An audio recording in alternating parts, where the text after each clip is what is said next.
and welcome to another episode of Customer Experience TV. I'm Katie Stabler, founder and director of Cultivate Customer Experience by Design. And in this week's episode, we're going to talk about captive customers. What are they? Why you don't really want them? And why, if you do have them, you should not take them for granted. So, what is a captive customer? Well, a captive customer is a term that I coined a number of years ago, which refers to those customers who are indeed your customers, but perhaps not by choice. Let me explain a little bit further. So a number of years ago, I first cut my teeth in the world of customer experience as the head of CX for Europe's second largest credit management company. Now, for those who aren't familiar with that term, credit management is debt collection. So I think we can all agree that customers of a debt collection company probably don't want to be a customer of a debt collection company.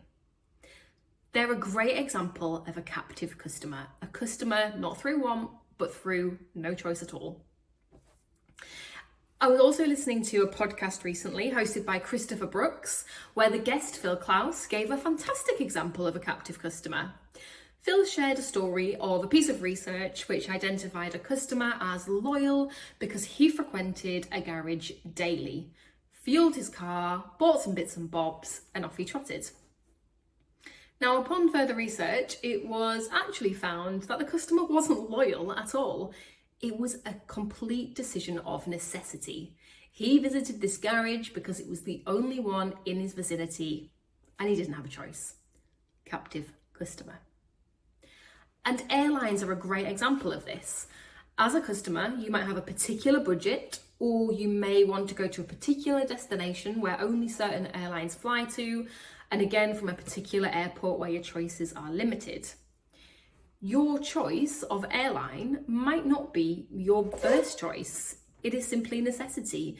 You're restricted by your budget, where you want to go, where you want to go from. Product is another great example. You might have a particular product requirement where actually very few places are able to fulfill that product requirement. So you're stuck with the ones that do. You may not like the customer service there. You might not find the location particularly convenient, and you might not like the price point, but you've got a particular need with not many options, and therefore you're stuck. Captive customer. Captive customer examples are littered everywhere. Just think, if you're a customer that doesn't have much choice for whatever reason, and you have to go to a particular place to give your custom, that's a captive customer.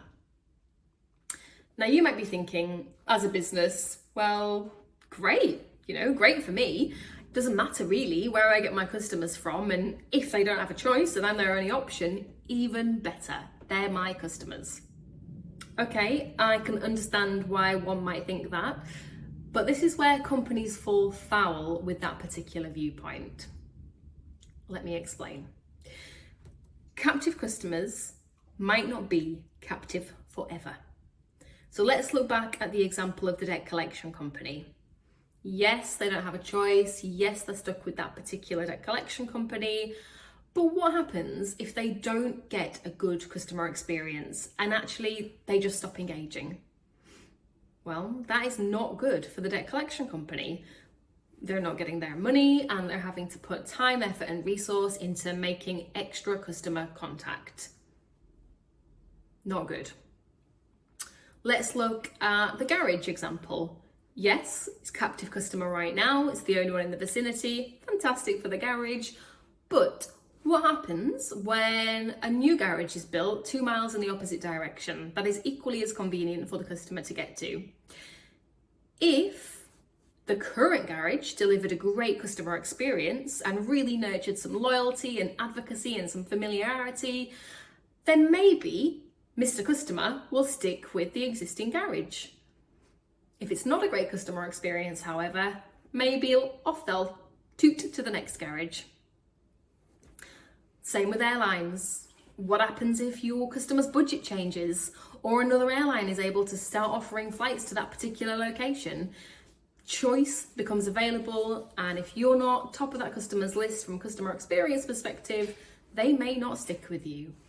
And the same goes for product. If more options become available, then all of a sudden you might not be the place the customer goes to first. You see what I'm saying here? Captive customers do not always stay captive.